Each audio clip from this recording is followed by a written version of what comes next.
What's up, everyone? This is Goldilocks, former TNA backstage interviewer, manager, and you're listening to TNA Cross the Line podcast. Thanks for being here. TNA Wrestling, Cross the Line.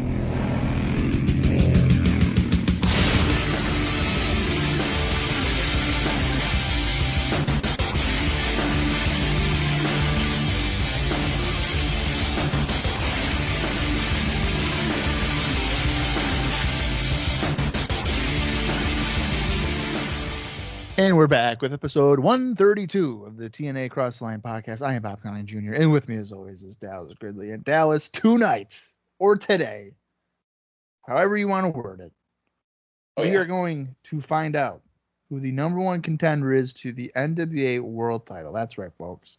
It's Jeff Hardy. He's taking on Monty Brown. And the winner is going to Victory Road. But guess what, guys? There's not just one featured match. There is a two. And yes, I am doing the two sweet sign, but it has nothing to do with potential outsiders. No. It is for the NWA World Tag Team Championships when one half of AMW, James Storm, is teaming up with one half of Triple X, Christopher Daniels. And guess what? They're the tag team champions. And they're defending against Team Canada. And we don't know which two of the members of Team Canada are going to be challenging. I'm hoping for Ruffy Silverstein. Ruffy Silverstein. The newest member. And maybe Johnny Devine will come back from getting stabbed. Who knows? But we do know it's not going to be Petey Williams because he's the X Division champion. So they probably wouldn't do that to him. But Dallas, tonight, who do you got? Who is going to Victory Road as the number one contender? Dude, I really want Monty Brown, but the fact that they've had this match before and Hardy beat him once before. That's right. That concerns me. So, I don't know what's going to happen. Do you think any of the guys from the other matches will get involved? And by the other guys, I mean Abyss and Raven. Do you think they'll get involved? I would not be surprised, really. I mean, how do they... I don't know. I don't want that fuckery happening, but that's what happens. Right? Like, I don't want that bullshit. In fact, there was bullshit the first time these two faced off, so can we not do it this time? That's I think... I'm going to say no, because if they do it, that makes me feel like we're going to do a multi-man match, and I don't think they were going that way. Oh, at the pay-per-view, you mean? Yeah. I feel like if you get it too, fucking weird, then they're going to be like, okay, it's going to be a four-way match. And, I don't feel like we're going to do that. Well, that is something that they would do. And they love to do that to make tournaments absolutely meaningless. Okay, so okay. I'd say here's what they're going to do. Okay, I got a feeling. We have a decent amount of time. We got a couple weeks left till the pay-per-view. We got to really milk this. So I'm thinking they're going to do... This match is not going to end the way... It's not going to end with a winner. Then next week, we're going to have a four-way with all four guys from the tournament to truly determine. So the two losers even get another chance to determine who gets to fight Jeff Jarrett. Then that will get messed up. So I'm going to do one more, another four-way. This time, there's a special referee, Dusty Rhodes, and then we actually get a winner, and then they face Jeff Jarrett. Well, I would none of that surprise me. That's what I mean. I don't want that to happen, but you know how they like to mess with us. Yeah, I do. I don't know. We'll see what happens. I'm really curious. I think I'm almost more interested in the Team Canada getting a title shot on this show. I mean, that's kind of out of left field, especially this close to the pay-per-view. Is this the solution for the problem we were just discussing last week? Instead of the Naturals, we have Team Canada win the titles, get it off the guys, and then now we can do this four-way match at Victory Road? I think that's a very viable question, yeah. It could be. If not this week, when? But the thing is that, I mean, we got to keep in mind, Daniels and Storm did not do good. I'd even argue they did worse than Primetime and Harris did as a team. Yeah. So I don't know, man. I'm very curious about that. But we have a lot of stuff that we're going to be finding out relating to that. Will anyone else show up like Piper came last week? Will we find out more hints about the outsiders? I don't know. Are we going to find out more hints? Because Piper said he's going to bring somebody, right? Well, to Victory Road. But To are we Victory going to Road, right. potentially find out what that could mean? I don't know. I have no idea. It's more fun with all these questions that we got. And Bob, you pretty much covered what happened last week. I mean, we know Hardy beat Abyss, which went 8 minutes, 80 seconds, in case you were wondering. Monty Brown beat Raven in 11 minutes, 43 seconds in the main event. And we also had a fun match between Styles and Roderick Strong, where Styles, of course, won 4 minutes, 20 seconds. Pretty short, man, the match-wise. And really, segment-wise, there was one where Team Canada beat down the champions. The Real Life Crew got involved. Harris and Primetime came out. But really, besides that, we saw 4 video packages. 4! Announcing the total nonstop interaction VIP experiences. Bob, do you think we will break the record on this show? Will we see more than 4 video packages for that? No, I'm going to say that we'll see at least 4. I would laugh. It's crazy, man. I would laugh if we see 0 and then it's dropped. That'd be so ridiculous. It's like no one did it. So they're just like, no. After a week, I was like, you know what? No one really cares, so we're not going to do this. Yeah, I do have some notes that we'll go to in a minute about that. Oh, great. I mean, it's really, I don't really think it's that much more information than we already have, but maybe it is. I can't remember. I got a couple notes pertaining to last week's show. A lot of it is actually dark match stuff again, and then I might have more. I can't remember, but we'll get there. So on the October 8th show, it was taped on October 5th. The crowd was considerably down, it's noted, even with the second appearance of Russ Rollins. Now, we did not see him. That was, of course, not a thing. Besides the title shot tournament, they had Roddy Piper's return. He said that he'd have the live Piper's Pit on the pay-per-view where he would have a surprise guest. Yes, as Dave, I believe this is Dave Meltzer, yeah. As he says, yes, just what they need on their first show when they need to get people to order to pay for a big name as a surprise. Jarrett said that he wants to bring the outsiders to Victory Road, but they still teased that they might come in with Russo. Off TV, they did a contract signing for the October 9th show between Rhodes and Rollins versus Bad and Jarrett match. It ended with Rollins going after Jimmy Hart, but Jarrett and Bad gave Rollins a powerbomb through a table. Fans were chanting, "We want Sable" at Bad.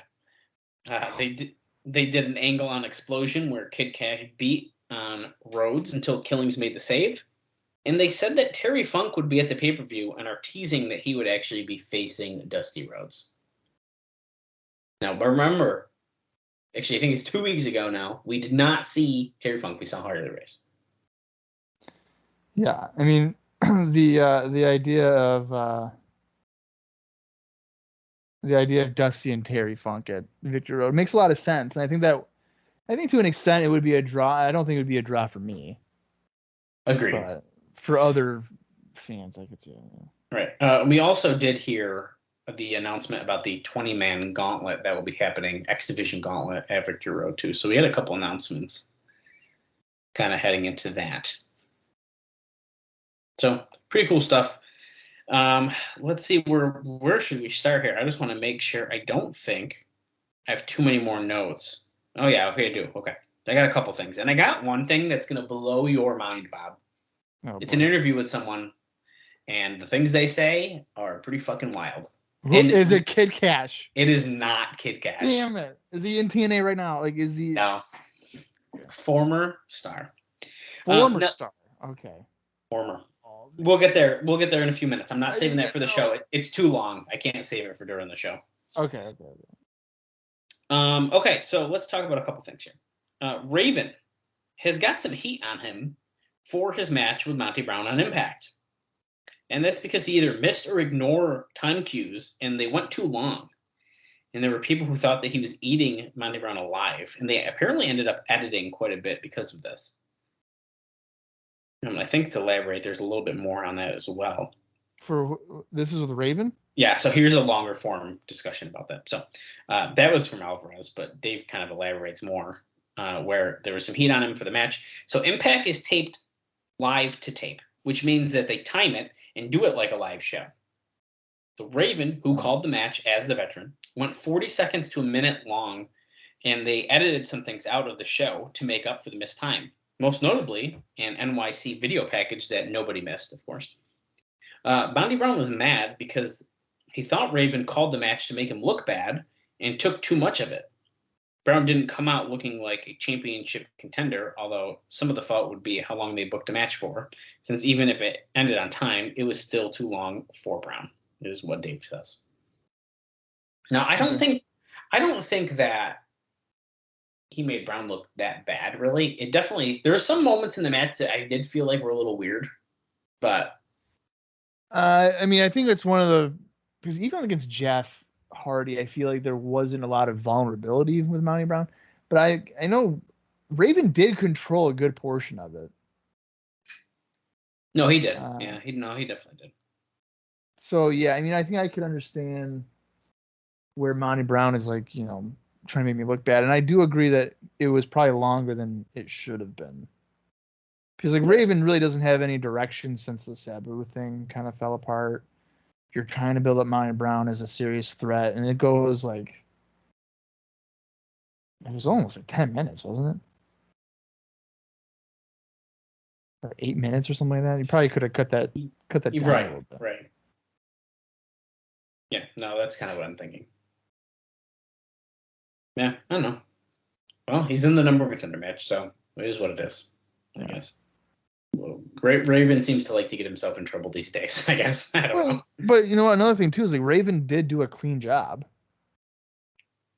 Right. I mean, there's a little weird stuff going on with the the referee, the chair shot and stuff, but yeah, I'd say it's still clean. I still count that. No, it definitely was a clean. Okay. Well, we will see what happens with that.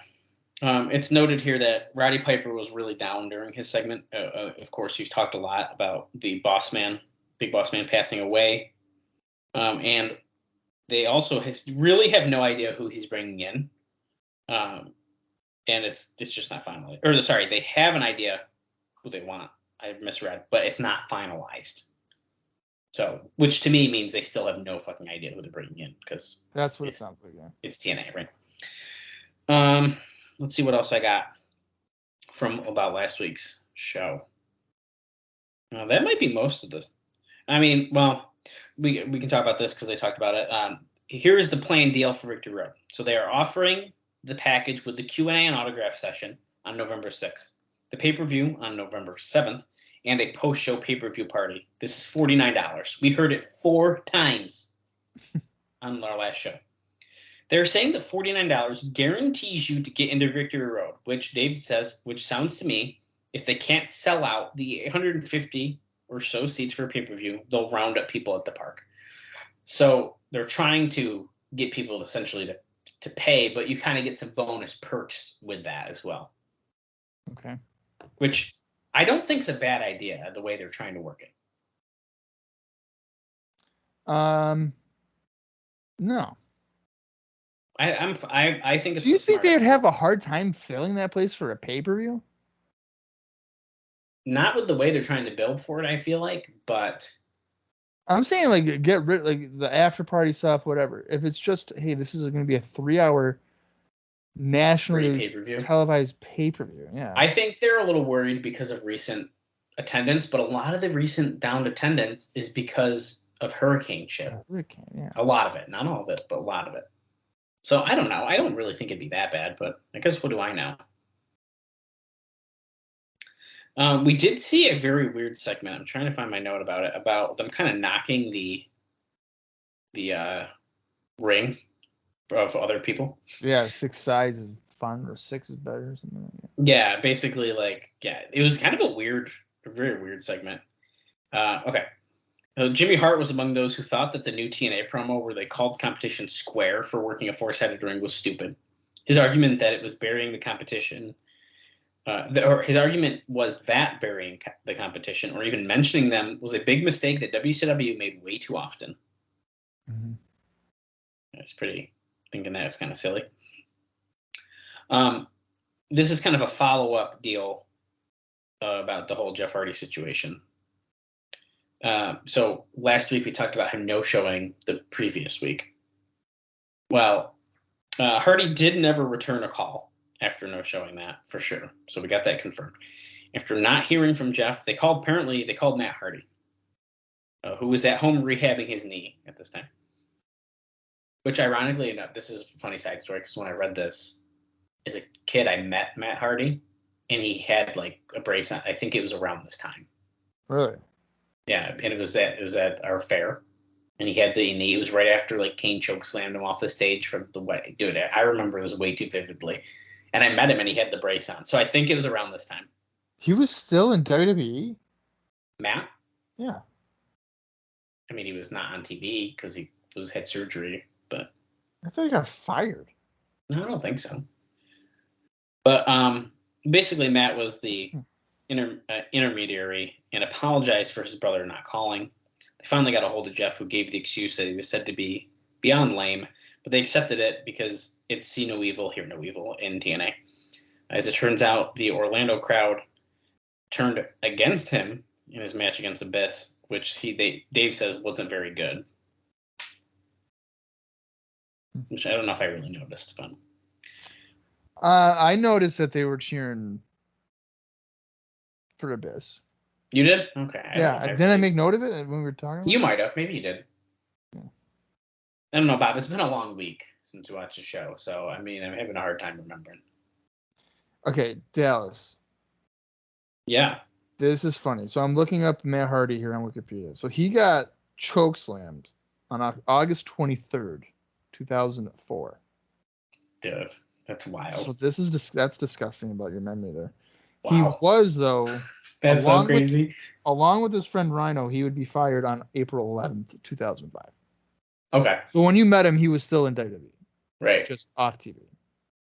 I'm telling you, I remember him getting chokeslammed, and because as a kid, 2004, I mean, I'm pretty young, I was like, oh my God, like the injury's real. Like he's got the brace on and he had crutches. And dude, it was like, that kind of shit as a kid was like crazy to me. Yeah. I was like, oh my God, dude, Kane really fucked him up. Yes. I mean, it was probably days after that I met him. I don't know the exact date, but. Well, I mean, if it was at the fair, that's got to be around late August, September, early September. Yeah. Yep. Crazy. That's funny. He's like, I got choked and I still have to make this public appearance. Yeah. A free signing, nonetheless. Yeah. Okay, let's see what else I got here, man. Well, we already talked about Terry Funk. There's a different note about it, but basically it's just the same shit. Yeah, if they were to wrestle, I mean, it would not be a good match, but I understand the name power and stuff, why they would win. Right. Let me get this one out of the way, because it's not long, but it's more than we probably really need to discuss on the topic. But there's lots of news. This is Alvarez kind of playing catch up. So he says there's lots of news, but he said he thinks that the biggest story is Russo's departure from the company, or soon-to-be departure from the company. His final day is scheduled to be Victory Road, which we talked about, and apparently this is legitimate. Now, he claims that he'll be devoting full time to his ministry work, and he has, in fact, opened up a website. Yes, that's right. VinceRussoForgiven.com. No, it is not still live. It is not still active. But if you go on the Wayback Machine, you can check it out. Wow. And the other day, he sent out a mass email to people, and Alvarez says that he was disappointed beyond all reason that I was not on the list. And he says that it reads, quote, "Dear friends, I felt compelled to write you to ask you to visit VinceRussoForgiven.com and contribute to praising the only one that matters in our life. Thanks, Vince." And he also notes that according to recent updates section, there is not only a Vince's View column, but a daily devotion that is posted, every few days or so. The site also claims that he'll be doing personal appearances too. Quote, "Vince Russo is now taking invitations to events, speaking engagements, and public appearances. Please visit please, Jesus Christ, I hate these typos in here. Please visit our events section to find out more on how to have Vince Russo come to your church or events. In that contact, man, in case you're interested in having Vince Russo speak at, your local church, is a man by the name of Wilson DeJesus. What? Yeah. And it goes... Jesus? No, maybe, but it's... I Spelled don't know. Jesus, yeah. But it's also like the DE space. Okay. It's weird. It's very weird. And it kind of... There's some more, but honestly, that's about all you need to know about that. The only way that I would try to get Russo to my church is if, when sometimes people make that grand entrance, there's like a music playing or whatever. Yeah. He has to walk out to fuck you in the fuck you. Awesome. I love that. And he has to have a sports entertainment extreme shirt on. Yes, definitely. I will say during today's show we will talk about more people who are finished up with the company. And we also have some. I'm going to see some more Terry Funk news. We'll talk about during the show, as well as, maybe a Kid Cash update. Maybe I'll save that during the show. It's a pretty minor one. It's not as exciting, but there's a bunch of fun stuff I am saving for the show. So we'll get there. I'm just trying to find out some more stuff here. Okay, so that Monster Bash, or I believe it's Miss Monster Bash or something, this match that ended up happening with Russ Rollins, Dusty Rhodes, Johnny B. Bad, and Jeff Jarrett. It happened on October 9th. We are on October 15th here. So it drew a police estimated 10,300 people. Wow. To deal with 3 wrestling matches and a lot of other activities. So it's not just wrestling, but watching this area at the event was that many people. They had Jarrett and Johnny B. Bad versus DJ Russ Rollins and Dusty Rhodes, and Jimmy Hart managed the heels. Rollins and Bad juiced, and they even went through tables. I have to watch this match. Dude, yeah, it sounds wild. The match saw, after a ref bump, Hart throw Jarrett's guitar into the ring over the head of Jarrett. Rollins got it and used it. Hart then ran into the ring, ripped off his shirt, and had a referee's shirt underneath, and then counted as Rollins scored the pin. Then put on a Monsters ring jacket and ended up as a babyface. The whole Rollins Hart connection was something set up by the late Zane Bresloff in WCW. Also, Johnny Fairplay was brought in to wrestle 2 women. As it turned out, both women were drinking heavily before the match, but I guess everyone survived. And Fairplay walked out after they did a few quick spots. So yeah, it's pretty wild. Yeah. I have actually, let me do this one first. I do have a very interesting story about Jarrell Clark that we will get to in just a second, and it's a little more long form, or else I would have saved that as well. But you're going to be pretty surprised to hear about that one. The TNA Gut Check at the Atlanta Fitness Expo took place on October 8th and October 9th. We saw actually a commercial for that on our last episode. That was said to be a disappointment. They apparently had slots for 100 men and 100 women to try out, since this was a big national bodybuilding and fitness convention. And there was a time not all that many years ago when tons of bodybuilders and fitness women wanted to be pro wrestlers. After all the weeks of TV advertising, they had about 30 men and 3 women interested. And a lot of the guys were already indie pro wrestlers, including, you ready for this, Bob? You might know some of these guys. I know. Okay. I don't think any of them. Okay. Oh, no, I know. Well, no, I don't think I know any. Anyway, including Hawk Yunkins of Tough Enough 3. Hey, I know Hawk. There you go. Scott Starr from Memphis. Brad Martin from Ontario and Carolina Indies Crazy K. There's also Crazy K. Do I know Crazy K? That one sounds kind of familiar. I think you've seen Crazy K before. Okay. Also, Tank Lewis and Jesse Lee were there. Okay, so Hawk, I remember liking Hawk on Tough Enough. Crazy K. Maybe I know Hawk. I don't know. If you saw him, you'd probably be like, "Oh, okay, I remember him." He was Tough Enough 3. They said, right? Yep. Yeah, you would like him. Crazy K. I want to say he is like buddies with like the Hardys and Shannon Moore and stuff, like Omega stuff. Oh, okay. He was on a few of the Hermie Sadler UWF TNA shows. Okay. Cool. Okay. Also from TNA, they had some people there, of course, probably watching these guys and stuff. We had AJ Styles, our buddy Rick Santel, Matt Catalano, Bart Sawyer. Oh, hang on. Whoa. Rewind. Rick Santel is watching these guys, like, and judging them? Yeah, man. The legend of Rick Santel. Matt Catalano, Bart Sawyer, Walt Wilson, and Jeff Hammond as well. And there's also some Atlanta-based wrestlers, which, should also sound familiar. David Young, Glenn Gilberti, Don Harris, and Johnny Swinger were also there. And we can read this all if you really want to, but I kind of skipped around here. But basically, Hawk was the center of attention, but not in a good way, as he was awful in the fitness drills. Plus, he was said to have worn an embarrassing-looking outfit. Scott D'Amore, Elix Skipper, Trinity, and Jerry Lynn ran everything. That's kind of a fun group. I like that. Yeah, that Hawk description doesn't surprise me because I believe on the show, like he had on Tough Enough, he has a really good personality and stuff like that. But when it comes to his physical endurance, it's not very good, and his attitude might be a little off as well. Gotcha. I didn't highlight this because I wasn't really going to mention it, but you're probably wondering who won. So, basically, a lot of people ended up dropping out and stuff. Everyone cut good promos, cut promos, but weren't good. I misread that one. Only 2 women were left by the end, so mind you, there was only 3. With the winner being Jamie D, who is a Michigan independent wrestler who has a resemblance to Trinity, and who D'Amore probably knew in that scene. But she was said to have been the deserving winner, as she was a hell of an athlete. Neither Crazy K nor Star ended up making it to the final 3. In Bolin won. I don't know who Bolin is. I don't even know if we just said that name.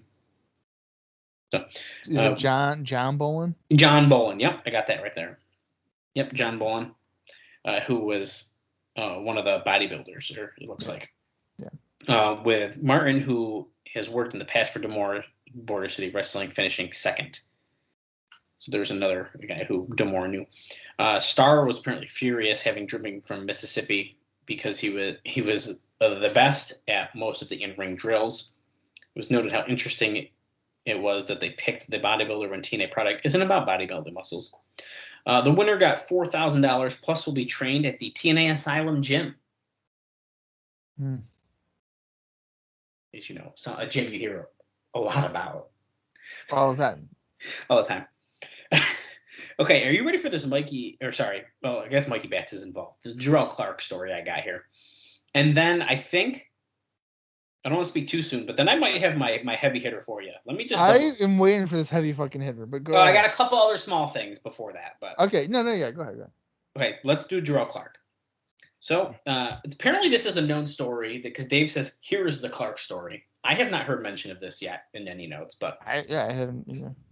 At the September 28th taping, he and Mikey Batts beat David Young and Lex Levette when he pinned Levette after hitting his 630. Now, many in the company thought that he had changed the finish, as the original finish was supposed to be a roll-up. They wanted to protect Levette because there have been thoughts about doing something with him down the line. I'm going to pause there and say, no one's watching Explosion, you're probably fine, but I get it. Terry Taylor... because they wanted him maybe to be part of the new church, right? That's one of the rumors, yeah. One of the rumors, yeah. Okay. Terry Taylor, not knowing the finish was a roll-up or any of this, told him that he could do the 630. He never went back to management or the original agent to clear it. Supposedly, as retribution, management told Michael Shannon Kazarian and Tracy to work very stiff with him on October 5th. Or this is the taping, so the Explosion taping. You ready for this? This is wild to me. Okay. Clark came out of the match with 1 broken rib and 2 cracked ribs from very hard chops and kicks to the chest from a hard kick by Kazarian. Clark, showing his lack of savvy, then came home and didn't tell the story, but did address a lot of this on his website, saying that he was feeling dejected and listed a bunch of lessons he learned at the show the day before, including don't get on the massage table, that if a second agent changes what the first agent did, make sure to report to the first agent. He also said that he was reprimanded for getting in more than 2 moves in a hot tag, and said, quote, "Everyone knows what's going on but you," in reference to the fact that a lot of the wrestlers, as well as tag partner Bats, knew about Retribution coming in the match, and he had no idea. He went to the doctor after the show and told him he needed to take some time off and to let his ribs heal. So naturally, because he needed the money, he's not taking any time off, including working some indie dates. Now, I'm sure if you were to ask any of these agents or whatever, they're going to be like, we never said Retribution, stiff shots, whatever. Or they'll be like, it was a different time, whatever. It's not Jarrell's fault if these agents or whatever are not communicating with each other of what they're doing. I would have probably done the same thing Jarrell Clark did. If my first agent said, hey, it's a roll-up, I'd be okay. And if the second agent or whatever comes up to me and says, hey, man, you know what? You can do your 630 or whatever.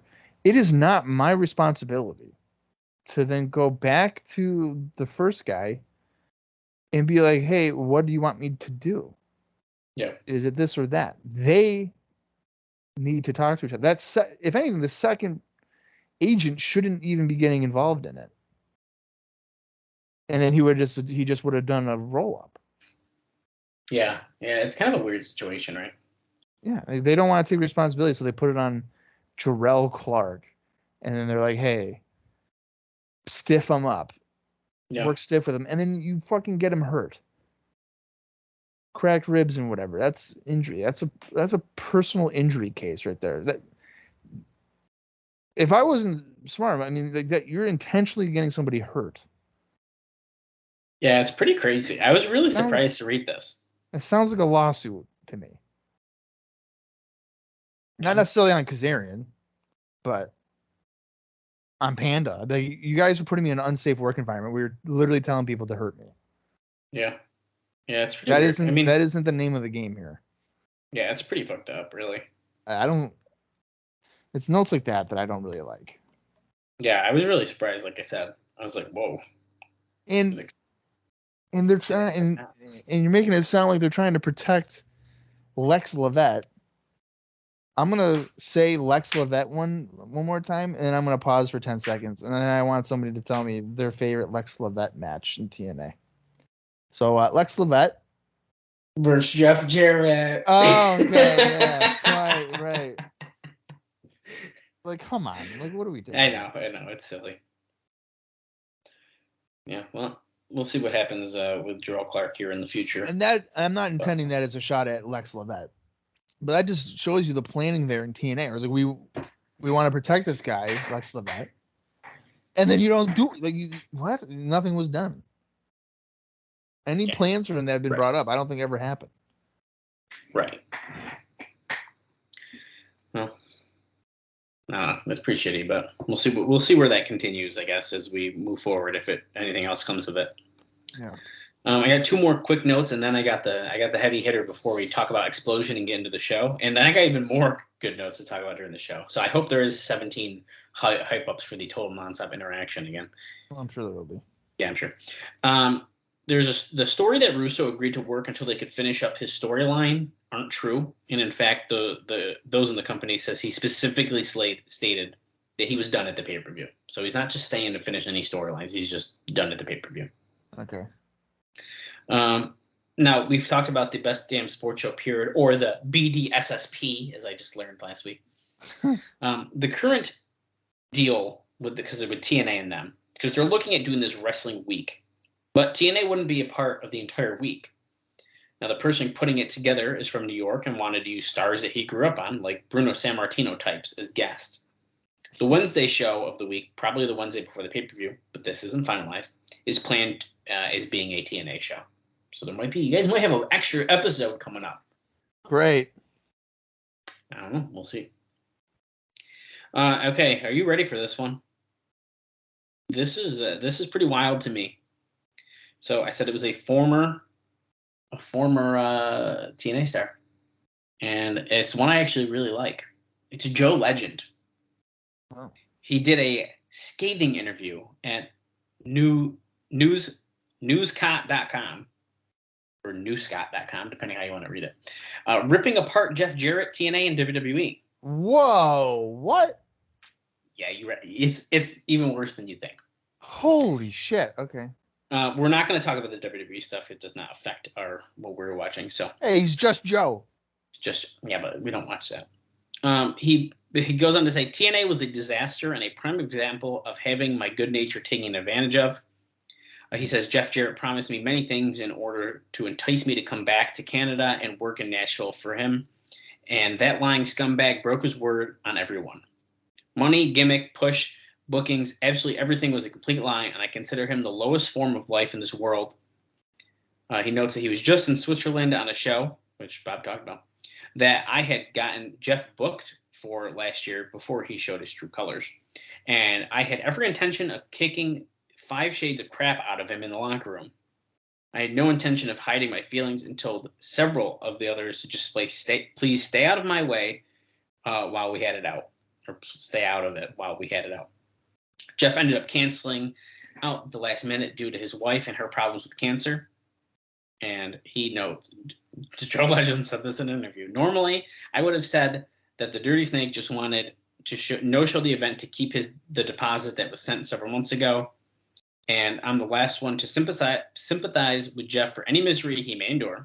But even I can understand him staying with his wife is such a difficult time for her. Truthfully, I wish her no ill will and pray for a speedy recovery for her. Marrying Jeff is more than enough pain in her life, and she deserves no more. The real tragedy is that the cancer got her and not Jeff, or that coward piece of garbage, Dutch Mantel. Holy shit. Yeah, and he's got one more quote here before you totally react to this. And he says, he also called the company a second-rate backyard promotion that masquerades itself as professional. They have all the great talent in the world, and they bury it to build up Jeff, a no-talent hack who has gotten by solely due to his father's connections. Is that a fucking wild interview or what? Yeah, I was not expecting that to be about Joe Legend. No. And Dave Dave has the shortened version of that, which he basically can't believe it.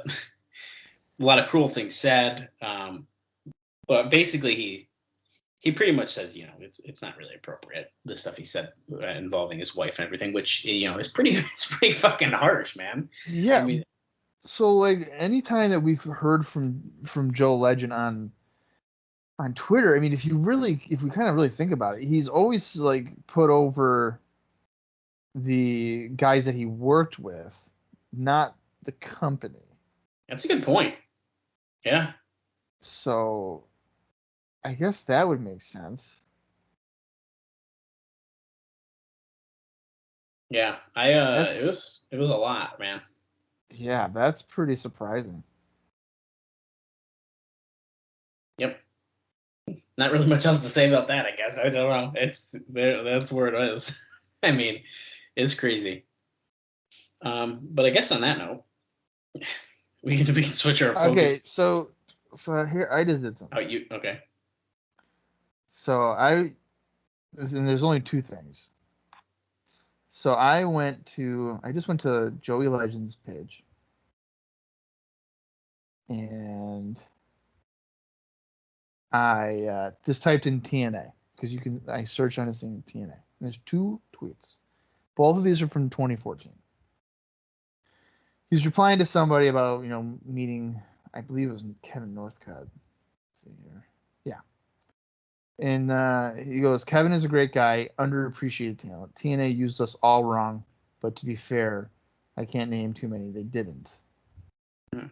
Right. And then there's another one on the same day in which he says, got good heat in one of the only regular teams, quote unquote, in TNA. Instead of pushing us, used us to try to push other guys who didn't need it. So he, at least in 2014, it's notable that he's like a little annoyed, right, with how that went. I'm gonna type in Jarrett. There's nothing for Jarrett. So he's at least not publicly really, since then, at least on Twitter, talk trash about TNA or anything. Right. I am very surprised though that he that he said that. Yeah. That's surprising. Yeah, pretty crazy. That's my final note before we get into the show, but I do have to talk about Explosion quick. And there actually was the one dark match, too, that happened, but Explosion number 99, at least according to Cage Match, it was taped on whatever day this show was taped on.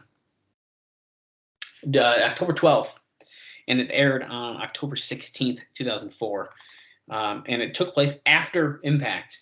It's kind of crazy that they tape them after. But there was one dark match that did not take place, at least according to my Observer notes, in Explosion, unless it aired later on.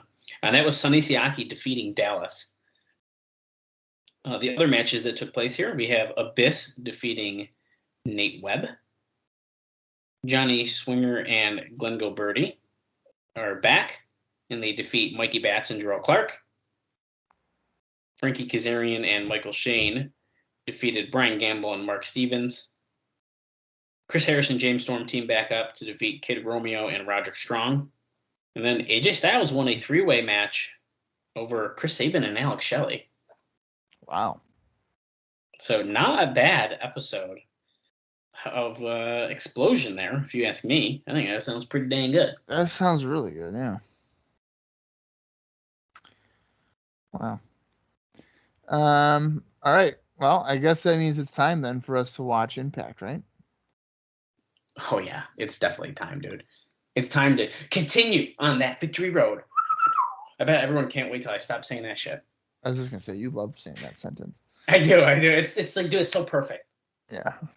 All right. It is the October 15th, 2004 edition of NWA TNA Impact, where tonight we will find out who is, in fact, going to Victory Road to challenge the NWA champion, Jeff Jarrett. And then, of course, the tag team title match. Daniels in Storm to take on Team Canada, whoever may be the combination of that group. So we've got a lot here today. So I'm going to come down from 3, and when I say play, that's when you are going to want to watch along with us, whether it be on Impact Plus or in your own personal collection. Or you can just listen along as we live react, whichever works for you.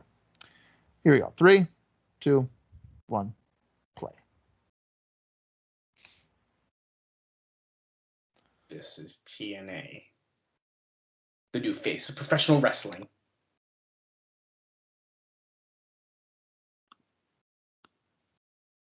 We'll do what we've always done. Team Canada, what are they doing?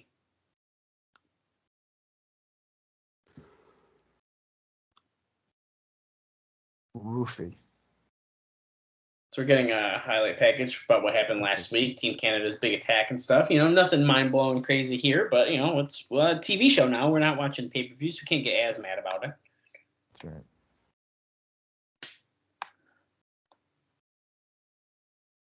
I'm ready for some video packages on this episode, Bob. I got some pretty fun stuff to talk about during them.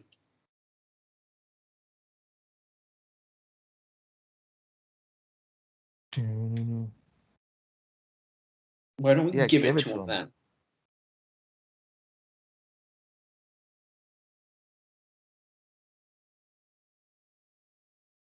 Talk about the personal agenda of Dusty Rhodes. Harley Race was so frustrated.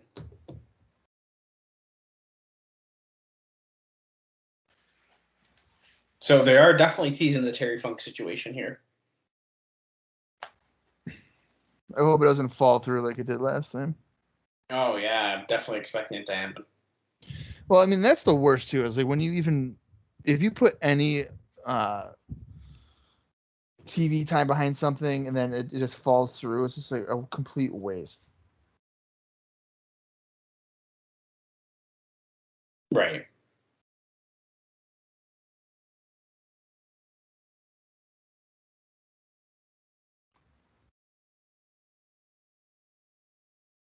Smart as at the top. Ooh.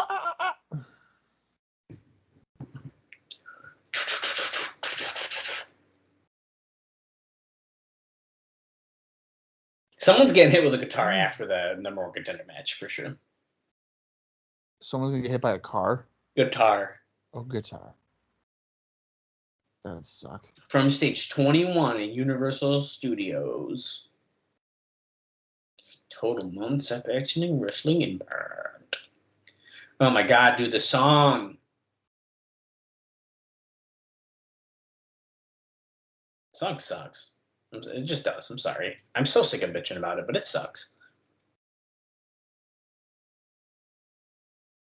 Yeah. They still got Sabu in the intro there, which is interesting. Well, maybe he's coming back. I don't have any crowd numbers again. Sorry. I'm gonna say that there is 35 people there then. No, it looks pretty good. They're not hiding it very, like, trying to hide it, I don't feel like, as much. 35.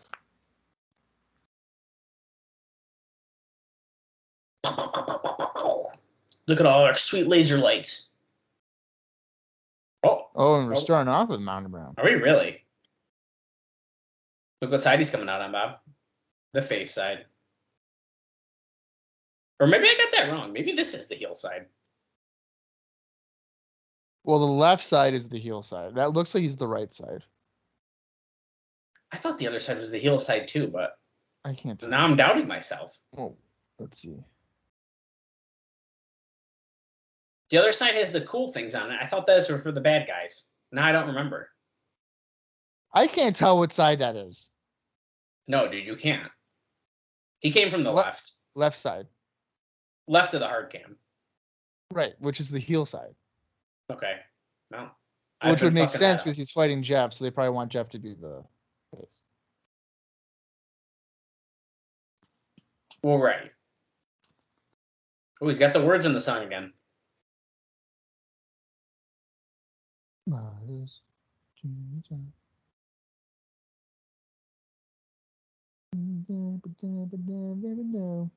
I don't really think his like dancing works as well with this song, to be honest with you. Probably not.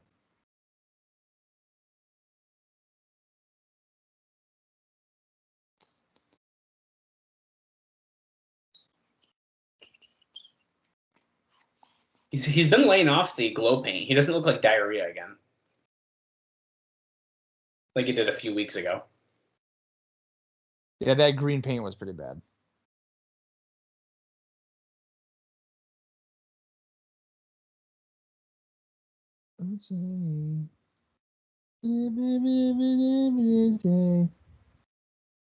Go down. This is a pretty big match here. Monty Brown versus Jeff Hardy. The winner goes on to Victory Road to face off against Jeff Jarrett. 15-minute time limit, just like the other tournament matches. Here we go, dude.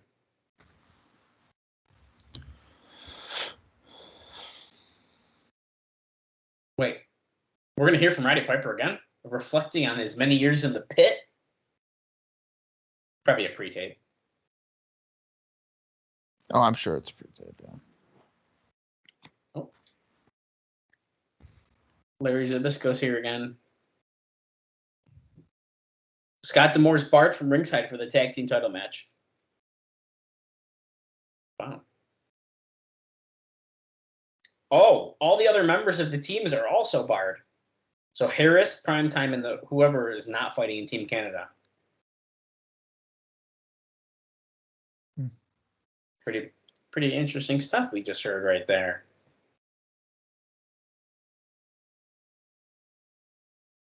That's right. The timer rating up in the, what do they call that bar again, Bob? The Fox Box. The Fox Box, right up at the top. Monty Brown cheating, pulling the hair, wrenching that arm now of Jeff Hardy. Rudy Charles is like, are you tapping out, you little bitch?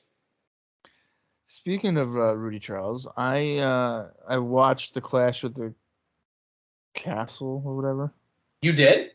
The main event. I watched the main event. And Rudy Charles was on there. Dude, I'm so proud of Rudy Charles. He ran out. He ran Dan out Engler. He ran out with Theory because Theory was gonna do a cash. Oh, that's awesome. Is this the way that he was running? He's like just scooting around. But then Theory got knocked out by Tyson Fury or whatever, so it was pretty funny. But I was like, holy shit, Rudy Charles, the main event. That's pretty awesome. I wasn't expecting that. I heard that show was pretty good. I heard it was so good. I'm going to try to watch it. Like I said, I only watched most of the minute. There's a bit just hanging out. From. Actually, I know where he is. He's behind one of the entrance things. What is this? Raven. Yeah. Oh my God, Raven's up in the fucking rafters. That was a cool shot. Yeah. I like that. I like how Raven lives in the rafters. I think it makes sense. I like it. Stealing Sting's gimmick. The Bowery. The Bowery, of course. Back from commercial, we have 9 minutes and 50 seconds left in the match. Oh, I thought they were saying something else happened. But yeah, Hardy has got control. We're getting back in the rings. Hardy has turned the matchup around. Are we sure he's going for the pounce? No, a fucking sleeper hold. But you know what? He's prepping for the Jeff Jarrett title match. This makes sense. Yeah, he was paying attention to the scouting report. Hey, you can't pull the hair. Rudy Charles, he's not about to tell him that, though. No. I want Hardy to go for a swanton and midair get hit with a pounce. Get hit with a pounce? Midair. Midair. Yeah. Jeez. Hardy did a jawbreaker, whips Monty Brown against the ropes, comes back, sling blade. Nice. He drives him down to the canvas. Going for the enziguri. Oh no, he turned the arm around, ducks close on by Brown, kicks him. No, it's not really an enziguri. It's like that kick. Great kick by Hardy, he says. Basement dropkick in the corner. Stole that from Frankie Kazarian. No big deal.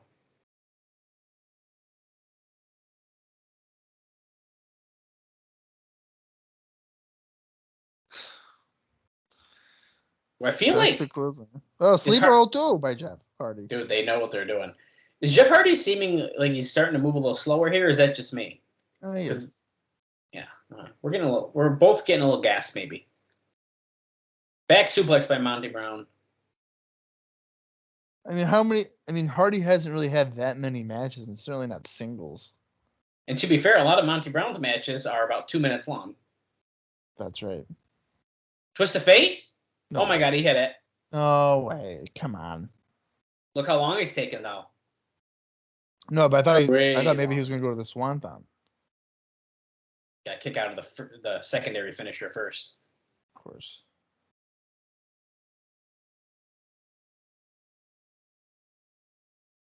Oh, was that a low blow? That was definitely a low blow. Come on, Charles. I knew it. Shit. Oh, I didn't see that coming. You did not see that coming? Rudy Charles was literally leaning in. I was looking at Hardy. I wasn't paying attention to the ref.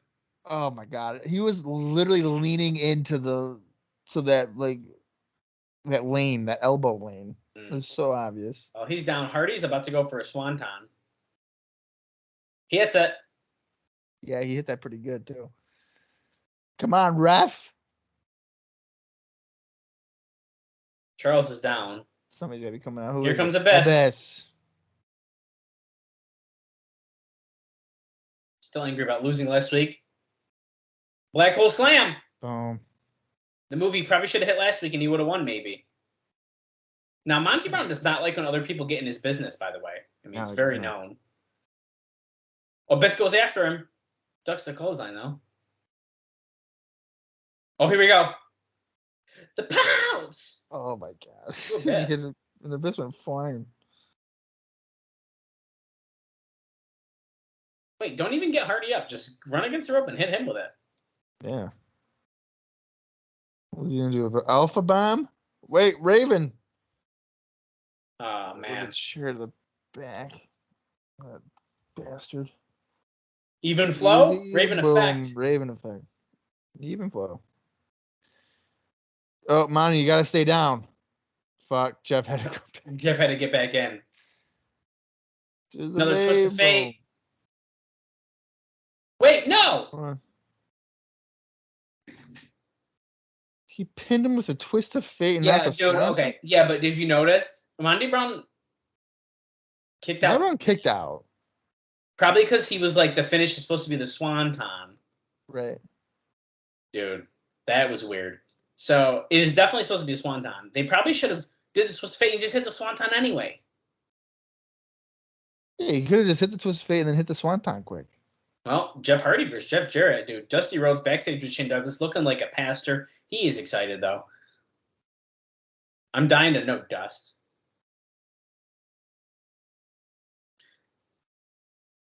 What up in the ante means? Let's hear. Wait, Russo. What ante are you upping? You're overstepping your bounds. Hey, do you think the color of their shirt means anything? Like the white's good and Russo's black is bad? Yeah, it's definitely on purpose.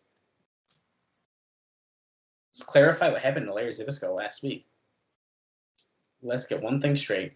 I won the show around here. Look at Dusty. He's looking like not for long.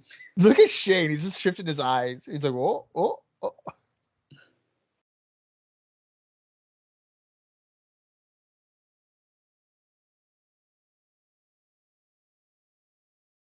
You brought in the Three Stooges championship committee to drive me out of TNA. Let the people vote who can run this company better, me or you. You really think for 1 minute, 1 second, that you can think you do a better job than me? I don't think about it long. I know I can. What's this music playing in the background still? I don't know. Oh, it's a theme song. Just a long version. November 7th. It's election year. Sounds perfect to me. They're going to let the people vote. If they want you as DOA, they can have you. So, I'm Dusty Rhodes, and I approve this message. So this looks like the way that we were going to give Russo out. Essentially, the fans are going to vote him out. I mean, who would really vote for Russo at this point? There's no reason to. Well, we're seeing a Petey Williams thing here. He's in action next. And here's a video package, so about the X Division Gauntlet. So, Bob, you'll be glad to hear that the ESPN Classics Canada announced that beginning October 6th, they were going to be airing all the TNA 2-hour pay-per-view starting from episode 1 way back of June of 2002. Shows will air from 7 to 9 p.m. Eastern and chronicle the heights of the Vince Russo insanity. Hey, Jarrell Clark. Hey, I got a note about him, too.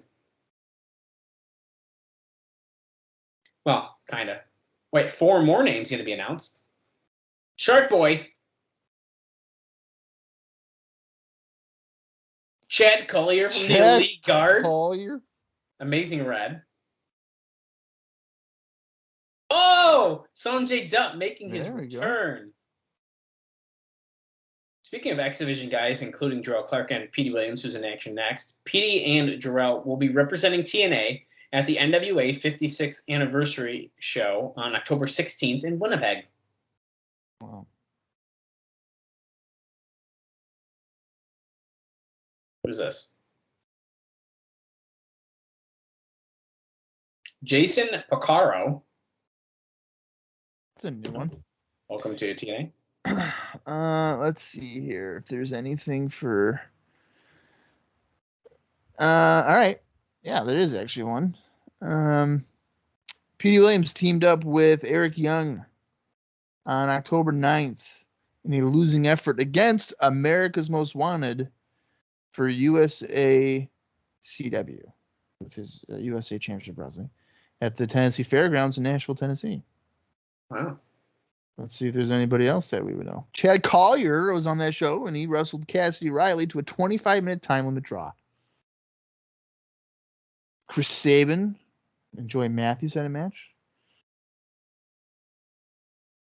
And then also Chris Vaughn and James Storm defeated the Naturals on that show.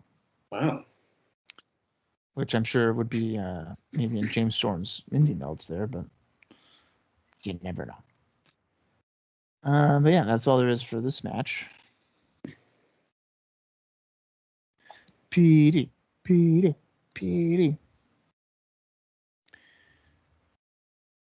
Oh, whoa! Went for a sunset flip powerbomb, but Petey Williams is not going to let that happen. He hits a leg drop instead.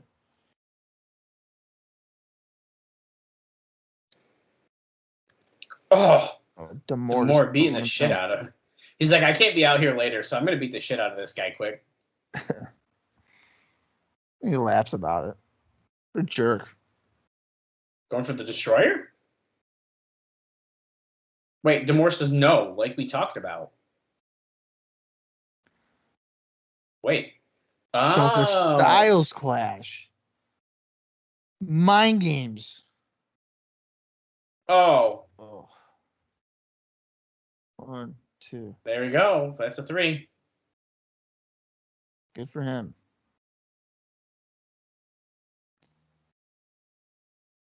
Maybe he even does it better than AJ. Is Demore flashing him? What is happening? Oh my God.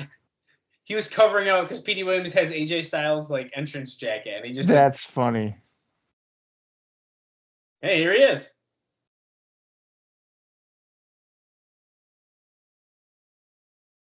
AJ's fired up. Hey, the Fox Sports Net logo from the Fox box is stuck on the screen. Yeah, it is. Holy shit. They don't really ever catch him very well. What's up with that?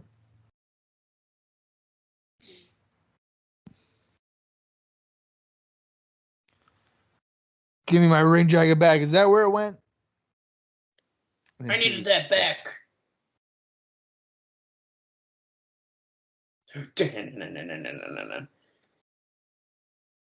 Whoa.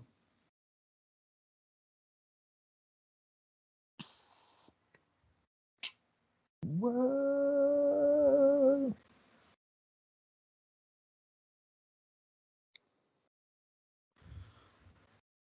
Victory 3 weeks away. 3 Live Crew. They're looking to make an impact next.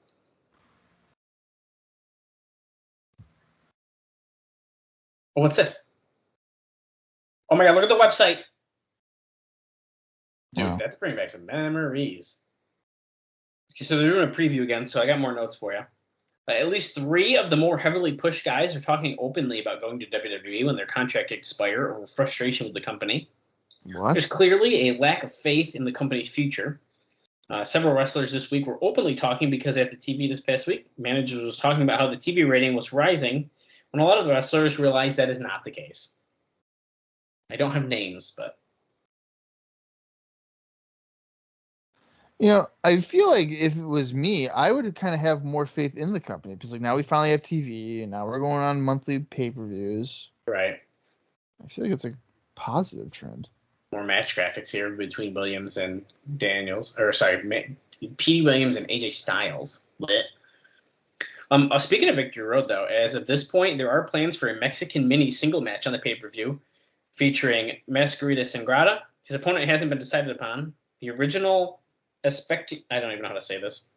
Espectrito was talked with, but he said that he had a prior booking he couldn't get out of. As we are seeing another NYC fight package.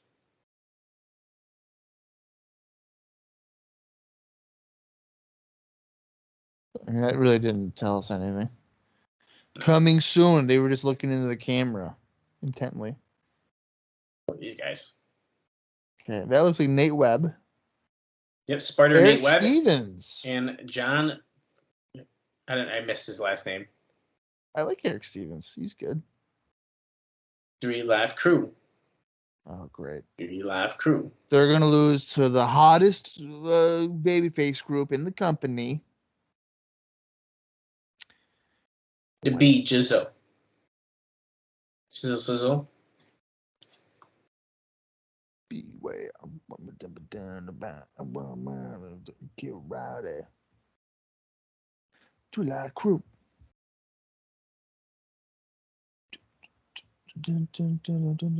Bob, I still got a bunch of announcements left for you. Well, then what are you waiting for? I don't know, I guess. I'm just... Where my dogs at? Where they at? Hey, BG, take a feel of this shirt. That's enough.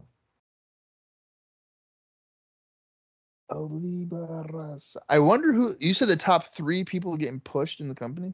Well, it just says 3 top people. 3 top people. girls, children of all ages. TNA. All thanks to you.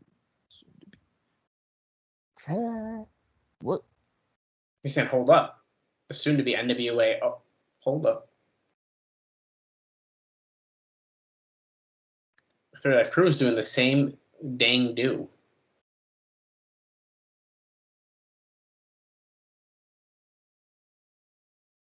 We're definitely heading to a four-way tag match. He really shouldn't be cutting a promo with a wad of gum in his mouth.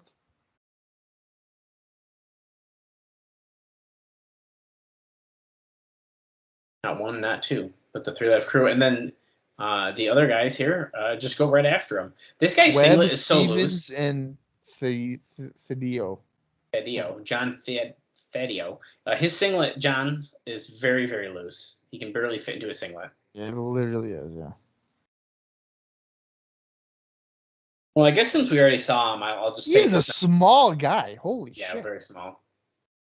Scott D'Amore announced on the Joe A.L.O.'s No Holds Barred radio show in Winnipeg that TNA has closed a deal for Impact to air every Monday at 4 p.m. starting on November 8th.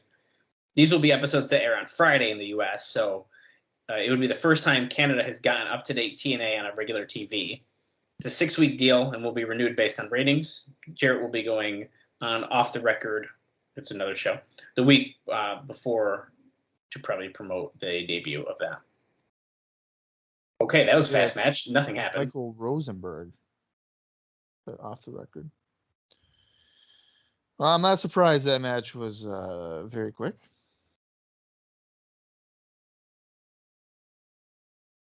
Here's me, the Big Jizzle. What a surprise, Jeff Jarrett cutting a promo with Shane Douglas. Wow. Didn't expect to see him. Just kidding. Up in the ante. How's he going to up the ante? What are we going to do? Paint our face and have a clown match? Stand under a black light? Oh my God. I don't even want to know what Hardy's into when he's not wrestling. 24 hours a day, 7 days a week. I'm into being the best in the world.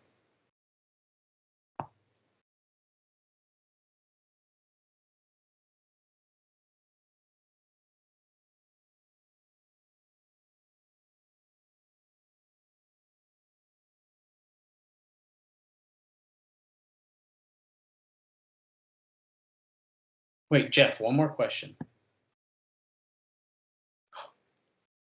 Did you just say Hogan's been here? Yeah. Well, he hasn't. Sting's been here. He's an outsider. Who are we talking about? Let's be real. There's only two real outsiders. That's Scott Hall and Kevin Nash. He's got good news and bad news. What? They just announced Scott Hall coming in, and he's on Jeff Jarrett's side. Bad news is on Kevin Nash. He wants to go on the other side.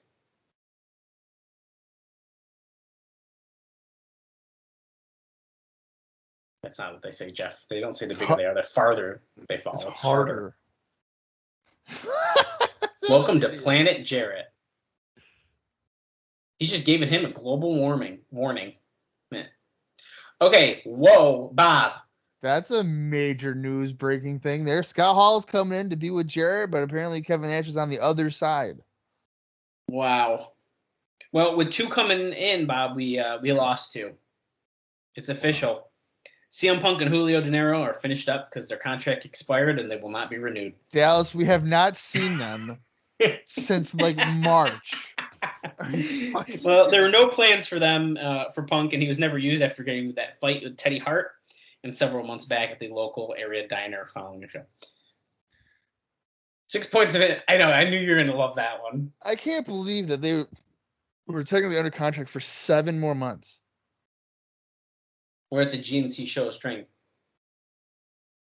A new Genesis, a new beginning here. So we're just doing 6 points of impact here. Let's see what else I got for you during this. I have a note from Larry Zbyszko interview where he just talked about Impact, saying that it was a great show and that the FSN ratings are better than what WWE was doing for their syndicated show. That's not true. Velocity and heat are both doing more than a 0.2 or 0.3. We're in the pit.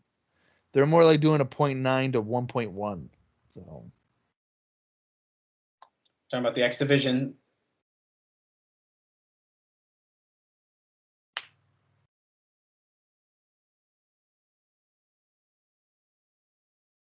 There's a ring there, dude. Yep, for the training. So that's a kind of a view of what they were doing. Talking about Russo and Rhodes here.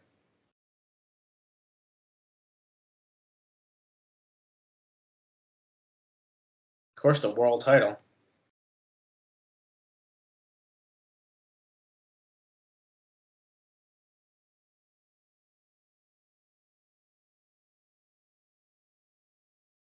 can Jeff Jarrett handle it? That's a good question.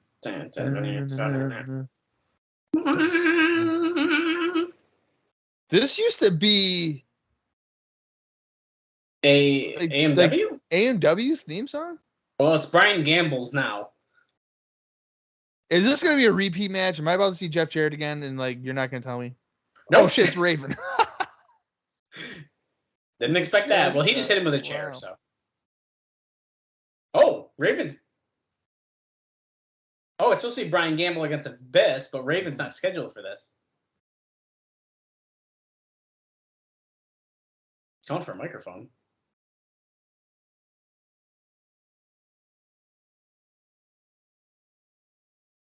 Let's hear what Raven has to say.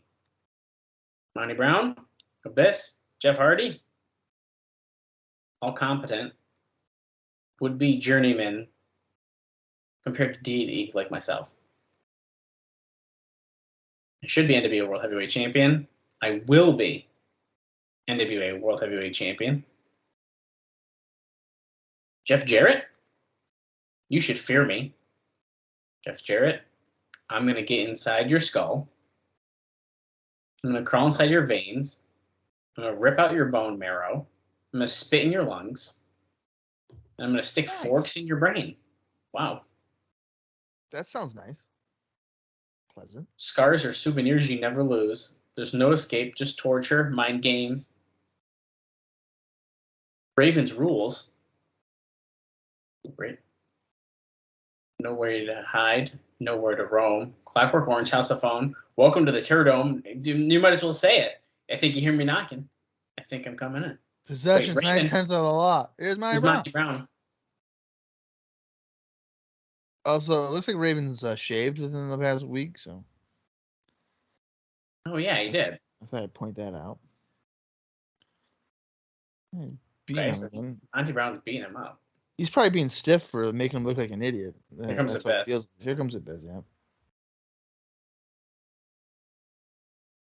And Raven. Oh, no, Raven got decked. Okay, Monty Brown taking them both out, kind of. Yeah. TNA mentioning that we're seeing the 3 losers of that mini tournament. Oh, he super kicked Abyss. He didn't get all of it, but he hit him. He got some of it. Oh, Irish Whip, Black Hole Slam, and guess what? He landed on the fucking microphone. That probably didn't. Bet you that felt real fucking good. Shattered. Look at it. It's all over the mat. Yeah. Oh, Raven slaps Abyss. Jab, jab, jab. Discus. Nope. Abyss going for a choke slam. And nope. Raven with a knee lift to break out of it. But he runs into it. Oh, here comes security, which did a very bad job of grabbing Abyss because I just thought that the security guy with Raven was David Flair. Oh my god! And I was like, "Why is David Flair getting in this?" He's back. David Flair's back. Hope David Flair's doing okay. I think he's doing all right. I think about him often. I really hope you don't, because that'd be weird. Thank God Don Harris is here to stop everything. From Tales from the Pit, dude. Oh, great. Dude. There's no script, no idea what you're going to talk about. Started when the red light came on. The first one.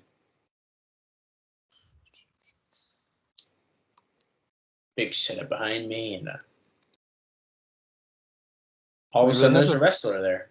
Did they really have to put a microphone on the screen when he said microphone?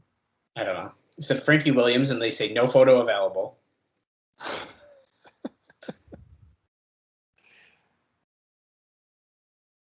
He never won a match in 20 years.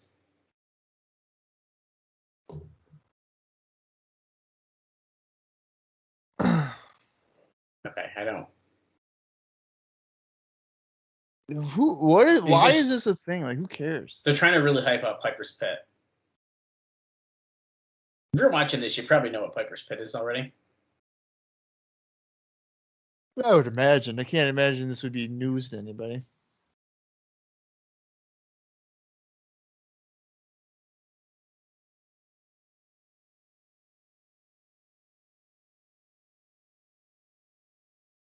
Once you have the questions, I change the answers. Picking straws, dude, because no one wanted to come on the pit. The only one who stuck there was me. What the fuck? Why is he got? He's like, somebody's getting a vice on you, and he grabs a fucking vice. What the heck? You've never just casually had a vice sitting next to you? No.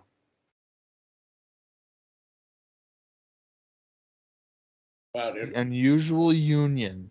Can Team Canada break it up between Storm and Daniels? Well, I'm going to say I hope so. I don't see why they wouldn't. I think I have 2 more notes, and we definitely have a video package here, so let's do these. There were a lot of people surprised at how little apparent heat there was on both Kid Cash and Jeff Hardy from the prior week. And Dutch Mantel is apparently a supporter of Cash, which is probably why he's kind of safe right now. And I got some bad news, Bob. There's apparently some mixed signals regarding DDP. Oh, man. The situation right now is they are talking about him debuting at the pay-per-view, but it's not confirmed yet. Either way, don't expect it to be announced ahead of time if he is going to be. So if he comes in, it's going to be a surprise, essentially? Yeah, which almost makes it sound like he could potentially be the Piper's Pit guy. Oh. And here comes Team Canada, and that was my final note. It looks like we got Eric Young and Bobby Roode.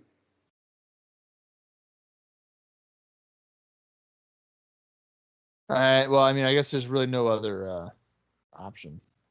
Yeah. Aside from That's actually a really good point, yeah. Ruffy.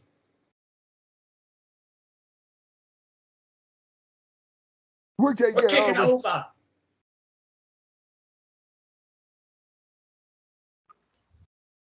We're at 35 minutes, 23 seconds if you're following along.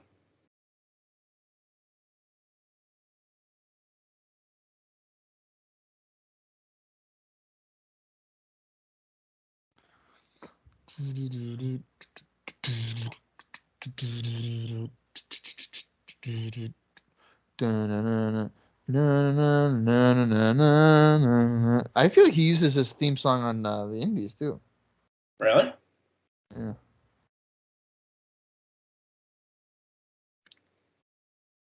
Well, here comes his tag team partner. We find the defendants guilty.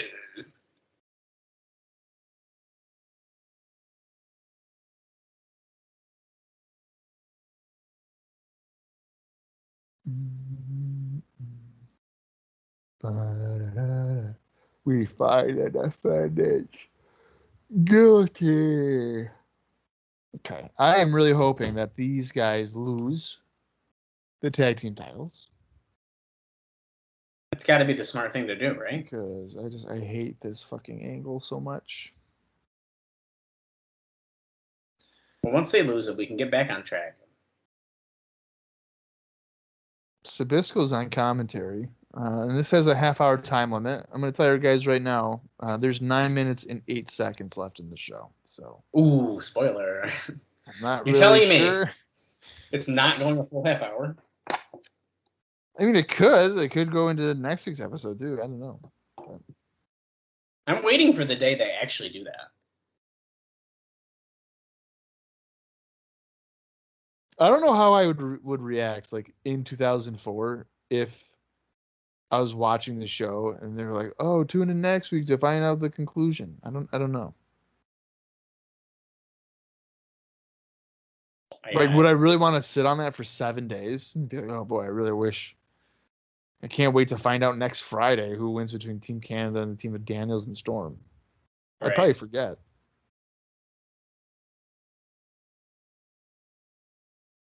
Oh, going for the tip toss. Storm flips around. I feel like whenever WCW did that, they, like, let's say on Saturday night, as Storm did head scissors here to Roode in a drop kick.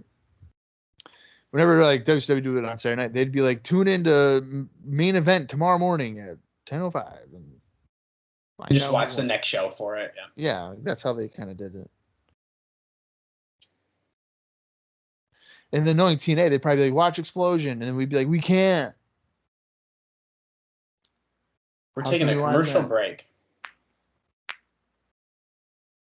I only cut like a minute and a half off the time. That commercial break.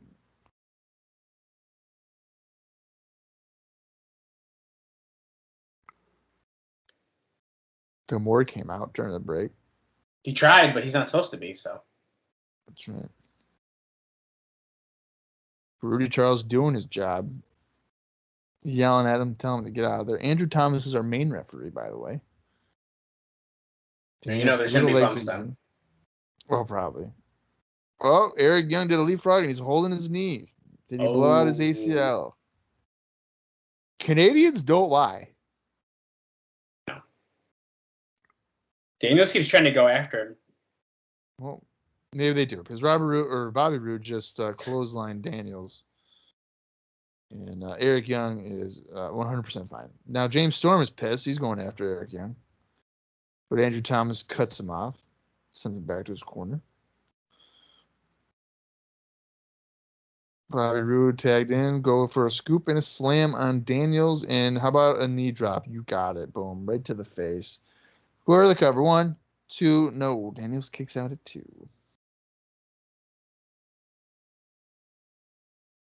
Yes, let's address the 30-minute time limit, even though only 6 minutes have passed. Right. Oh, they'll bring us the results and highlights in case it goes over next week on Impact. Okay. There's 0% chance they're going to go off the air without finishing a title match, I feel like. Yeah. Actually, I take that back. They definitely would do that. I think I mentioned it before, but I remember, and this is as I was reviewing it, they did that with Sting and Flair on a Saturday night in like August of 93, or I think it was 93. Yeah, I could see that. And they're like, tune into Power Hour tomorrow. We're out of time. And I was like, are you fucking kidding me? I don't even have Power Hour. I'm not even going to know who wins.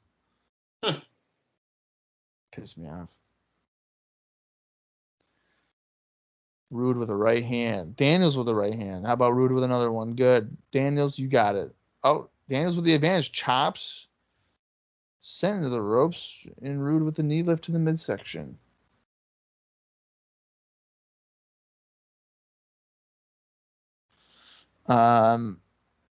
So yeah, I do have Daniels has a couple of indie notes. I think maybe 1, 2.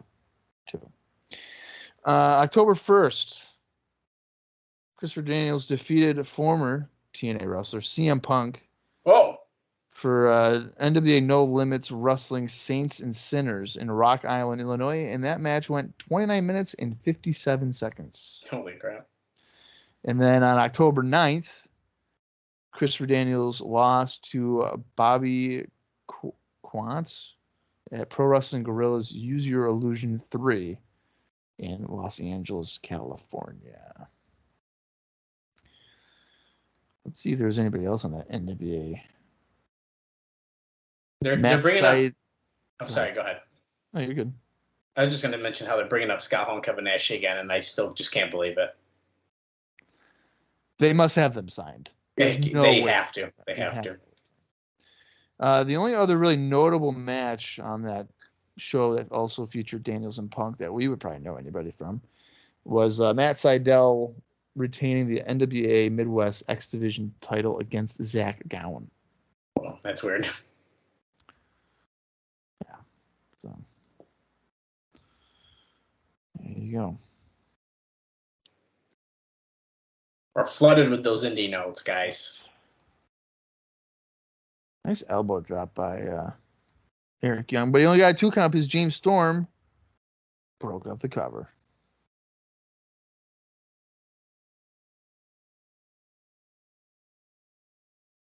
Daniels held by Roode. Oh, And Eric Young punches his own partner. Heel turn. Daniels moved. What the heck camera angle is that? Fans are behind Daniels and Storm right now. Yeah, they are. They are going pretty. They're getting pretty loud here. Come on, Storm, just get the tag. Roode's got tagged in. Here comes Storm. Fans are fired up. Clothesline. Storm and Roode. Beer. Money! Hey. Sorry. I was getting excited. Backdrop. Power slam on Young.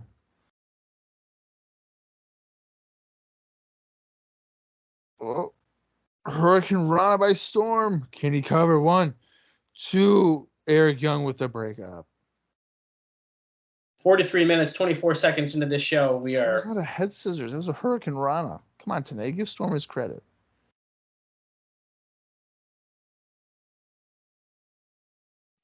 Isn't it great to not have Scott D'Amore out here? I love how he had to scream that. Yeah. You could probably hear that on the microphone of the camera. He just yelled it so loud. Yeah, probably. All 4 men in there. Storm was taken down with a clothesline side Russian leg sweep combo, but he kicked out.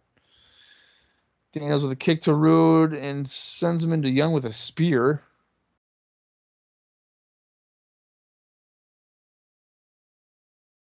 And a slam for Roode. Here goes best moonsault ever.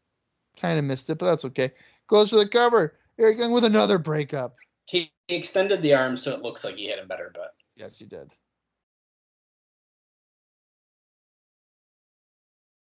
Daniels forearms against the rope. Eye rake though. Storm has. They bumped. What? Wait a second. Was that? Did he get him? No. Andrew Thomas is just sitting there as if he fucked up. So I don't know. Okay. Oh, they fucked up. Oh yeah, they fucked up because Eric Young just rolled up Daniels and it was a fast count by Thomas. Whoa. Okay, so Team Canada, your new tag team champions. Was it because Storm wasn't the legal man? Oh, that's a good question. Communication breakdown nonetheless, but Team Canada has nearly all the gold here in TNA now. Wait, where's Ruffy? Yeah, where's Ruffy? Because Petey Williams is out here with D'Amore. Oh. Shane Douglas is looking for Jeff Hardy. He found us. Talking about up in the ante, he's going into a very dark room. Whoa! Jeff Hardy's sending a message to Champion Man at Light as he's got paint on his face, he's in a black light, and he's sitting on top of a ladder. Oh. If you're gonna have a specialty match for TNA, it might as well be the ladder match because they fucking love the ladder match. That'd be go off the air. So, well, the botch there in the main event's unfortunate, but that was a good match, and I thought it was a good show again. Yeah, so did I. Impact, they're killing it, and actually, it makes you look back on some of the ones that we didn't mind before, and be like, compared to some of these more recent ones, maybe they weren't as good, but at the time they were good. Yeah, at the time because they're stepping it up, man. Yeah, and they need to be heading into Victory Road coming up. And we got Kevin Nash and Scott Hall are going to be there. I feel like you wouldn't name drop those guys unless you've got them cemented in there. So the rumors of Terry Funk coming in. We got rumors of DDP coming in. Yeah. This is some pretty big stuff. If they're gonna pull out all the stops for this big pay-per-view, it seems for sure. My only hope is that all these names they're bringing in and all the money they're spending, there's gonna be more than just an appearance. Right, and I kind of, this is kind of, it's a double-edged sword here. I'm sure some people are like, well, these guys are older or whatever. We're at a point here in TNA where you're trying to get as many eyeballs on here as possible. So Yeah. if you're bringing in guys like Hall, Nash, Page, Funk, whatever, those are known names, and they're likely going to draw in your casual WCW forgotten fans or whatever. So I understand the attempt here, but bringing these guys in, I feel like the only way it's a real positive is if they fucking lose. Right. Yeah, it's tough. I don't know. I'm really excited though. Let me tell you that. And we have how many shows do we have left, Bob? I mean, 3, I think.